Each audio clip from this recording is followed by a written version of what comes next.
You're watching extended coverage of the Derek Chauvin trial on CBSN Minnesota.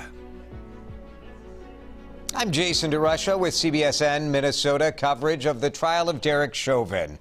So much for jury selection starting on March 8th at 9 in the morning. It's not going to start until at least tomorrow.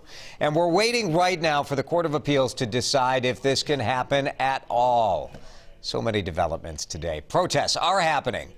This picture from Sky 4, downtown Minneapolis, a coalition of groups protesting outside the government center in Minneapolis. They, of course, demanding what they perceive to be justice for George Floyd. We'll likely see many more protests like this one throughout the trial, but a bit anticlimactic for sure for people who are watching and waiting for things to start today, including criminal attorney Joe Tamburino, who's been watching the pretrial motions. Those started at 8 this morning.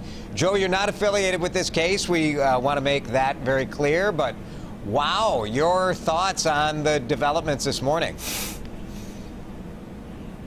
Bizarre.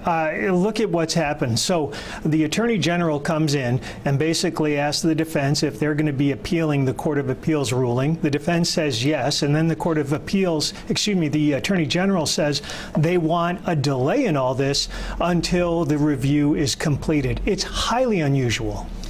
Tell us, this is basically about the third-degree murder charge, right? So the appeals court said on Friday the trial court should probably reinstate that charge.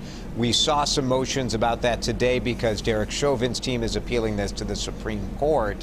What do you make of this argument that because this appeal is going on over a third-degree murder charge, that the jury selection can't get started? What does one have to do with the other? Well, you're right. It doesn't have to do with the other. The Attorney General seems to just want a continuance in this case because you could clearly proceed with jury selection, opening statements. You could proceed with the trial, and the charges might change later on. It happens every day in courts throughout Minnesota. So you can continue with this until you get a final decision on the issue of third-degree murder. Is the Attorney General and do the prosecutors have a point in saying, look, we want to ask jurors, have you read about this coverage of this dispute about this charge? What do you know about third-degree murder? Is that a fair point by them to say we do want to talk about this during jury selection, and if this isn't decided on the appeals level, we don't know what we can and can't say?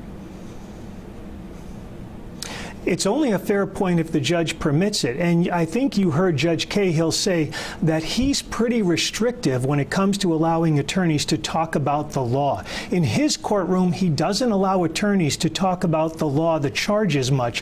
What he does is just allow them to get information on the jurors. So, yes, it's a fair point, but only to the degree that the trial court would allow it.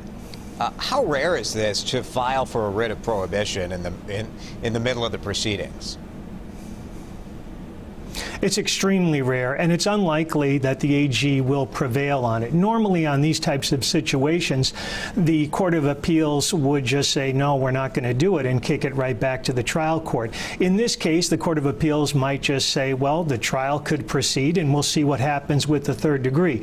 Just because we have the third degree as a potential charge later on doesn't mean you can't go forward with the trial. And I think you heard Judge Cahill and Mr. Nelson say that. Joe, we're in recess till 1:30 this afternoon. What do we expect? Do we expect a Court of Appeals decision in the interim? I would think so. What they're doing is what's called a writ of prohibition through a telephonic means. So quite frankly, what you do is you call up the Court of Appeals. And I would think for a situation like this, the Court of Appeals would act very quickly. If not by 1:30, then definitely by the end of the day. And if they decide, no, you can go ahead and do jury selection, then it's just kind of housekeeping motions that we'd expect at 1:30? Well, at 1:30 is going to be what's called the motions in limine, and quite frankly, all that means is motions that happen at the beginning of a case. There's nothing fancy about it. But we might hear some motions on all of these videos, because up until now, we've heard nothing about the videos being admitted into court. Many things on those videos could be hearsay evidence. They could have confrontation problems, so we might hear about them at 1:30.